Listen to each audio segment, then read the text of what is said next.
Okay, so let's dive into 5 things that you're probably not analyzing before you buy tokens that you should be analyzing, because they're gonna help you understand whether that token has a chance of being successful or doesn't have a chance of being successful. And all of this knowledge comes from understanding the business side of crypto.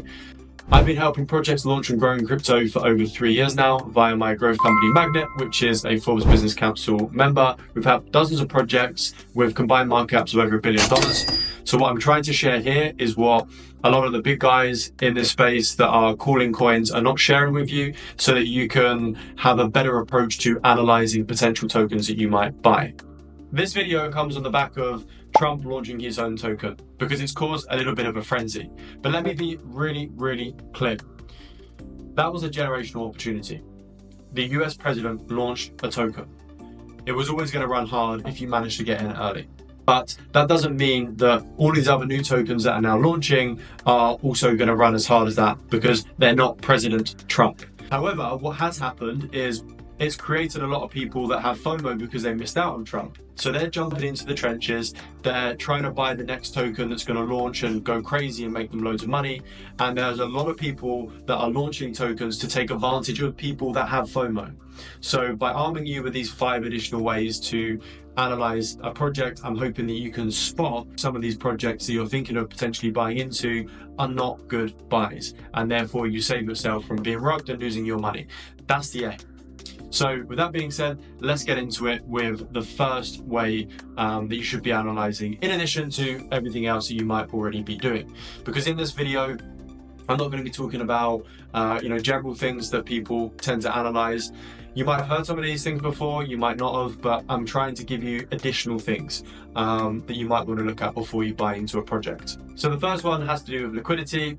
Firstly, any token you buy into should realistically have locked liquidity. If you're looking at Dex Screener, there's a little locked emblem, and it should have a full green circle around it showing that the liquidity is fully locked. This just essentially means that whoever kind of has control of that project can't just go in and just pull all the liquidity out at any moment in time.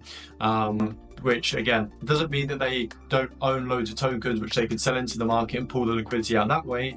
But again, it's a necessity to make sure that no one can just go in there and pull the liquidity. We want to make sure that that liquidity is locked. The second thing is the thickness of the liquidity, the ratio of the liquidity to the market cap.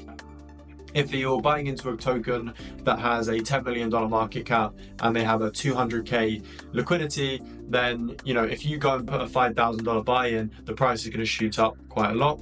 And again, if you put a $5,000 sell in, the price is going to drop quite a lot as well, and you're not going to get that full $5,000 back.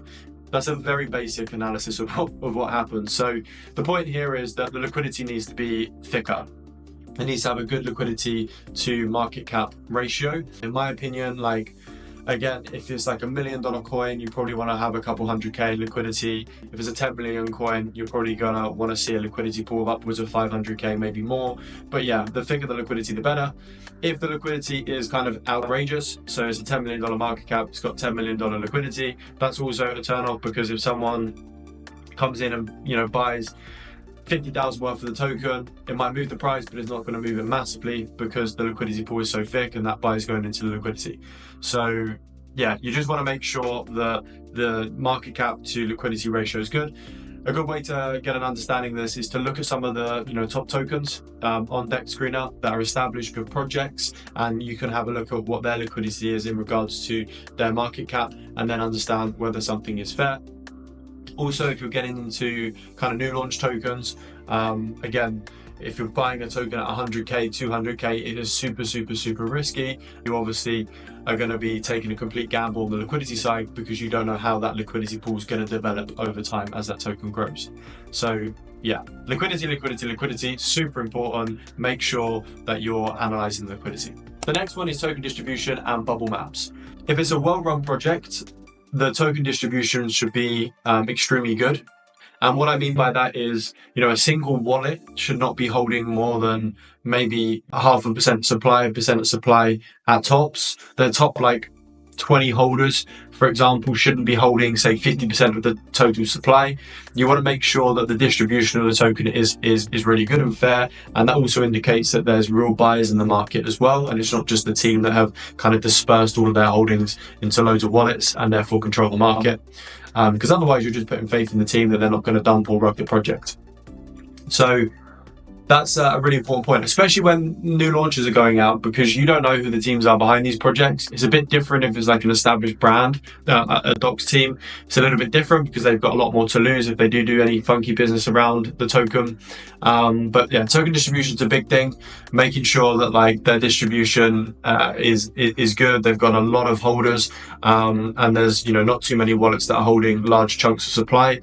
Because let's say there's, I don't know, a few wallets that hold like 2-3% supply, and the market cap's $10 million and the liquidity is, say, 400k. If one of those wallets offloads their token supply, they're going to suck most of the liquidity out of that market. So that's why you have to be extremely careful on that side.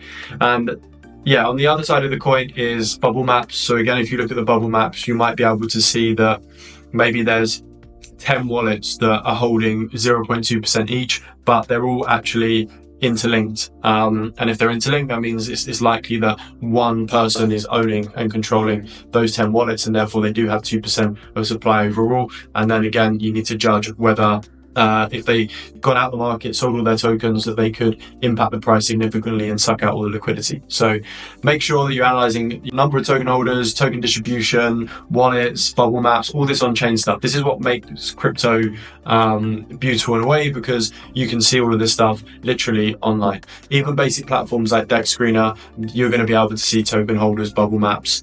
There's obviously more complicated trading tools out there as well. But at a bare minimum, you can use Dex. Then you can link off into different wallets and start looking on SolScan or EtherScan, depending on where the token is published, and get a really good idea of the kind of how genuine the holders are, whether the distribution is fair, and whether there's any like immediate threat.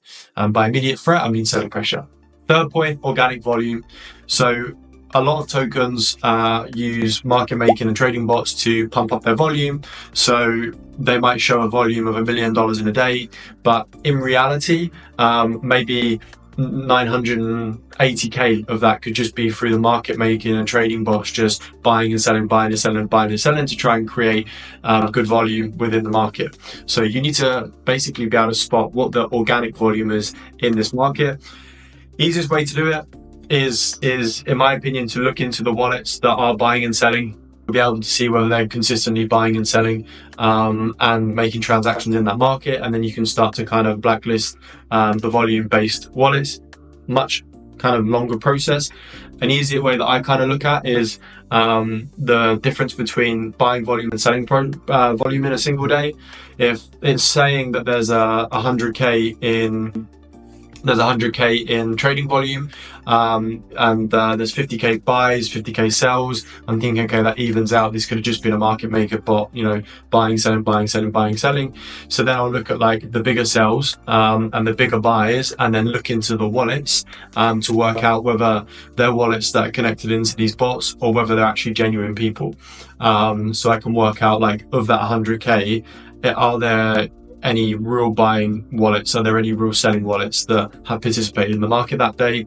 But if you see like a good spread for the positive side in buying and selling volume, then yeah, you can start diving in, and there might have been some big buys coming in, there might have been some small ones. The other way you can tell as well is a lot of these bots are buying random amounts of like $52.17 and then selling $19.53. Like, again, you can't say for sure that they're definitely the bot-based wallets, but again, what trader is buying $20 of something and then selling $20 of something? So you just need to deep dive around. Again, all of this can be seen on chain, and if you're serious about a project and you want to prevent yourself getting rugged or losing out, then it's a very logical thing to do. Number 4, community. Is it real or fake? Community is the bedrock of crypto, and you can look into any channel and see that they have 20,000 members and there's a lot of messages going out. So you might just go, okay, that's a legit community. This can be gamed so easily, so easily. So similar to volume, it can be gamed. What you want to be doing is diving into the community and kind of flicking through the member list and looking at the profiles and who looks legit, who doesn't. Number of members online is another big one to determine whether they're just complete bot accounts or they're actually active Telegram accounts. But at the same time, there can still be members that are attracted to the communities that are real, but they're not really token holders. They're just lower kind of quality audiences. Look into the messages and the conversation that's happening in the chat. If it's just like, good day, sir, how are you, sir, and things like this, then it's probably they've just kind of got chatters in there that are just creating general chat. If there's good conversation about the project and kind of the intricate details of the project, then it's more likely that they actually have a stem of a real community there as well. So that's something to really look at. Same on X. I'm talking about Telegram here, but the same on X. Like, if a project posts out, they get 500 retweets, 500 likes, and 100 comments. Look into some of the profiles that are retweeting and liking, and you'll be able to see whether they're real or fake people. And also in the comments, like, look at who's commenting, the sort of stuff. If they're just going, "Oh, great project, sir," likely to just be paying for that to try and fake engagement. So yeah, just be smart when you look at kind of the communities and socials, because community is so important. You should be able to hopefully find projects that have like a genuine community there, that are asking really good questions and being involved in a good way in the communities, and the people getting behind their posts on X are legit profiles and writing meaningful shit. And point 5, I'm actually going to do 2 points in this one. We're going to give you an additional one, so we're going to do point 5 and 6. So point 5, who's talking about it? So a lot of crypto is created, or a lot of progression in crypto tokens is created through speculation. So it's often the battle of the best marketer, who's best at growth when it comes to the success of a coin, especially if it's a meme coin. And one big factor you can be looking at is who is talking about this project. So projects that know what they're doing, they're going to have big KOLs, big influencers, shouting about their project, and giving credibility to that project and bringing audiences into that project as well. So something I always do is I'm like searching the hashtag on X, and I'm looking at who's talking about it, whether there are any big guys, big profiles that are talking about this token. It's good to bring that credibility to the table, and it shows that there's probably a team behind the project that know what they're doing, because they're getting these big people to talk about their project.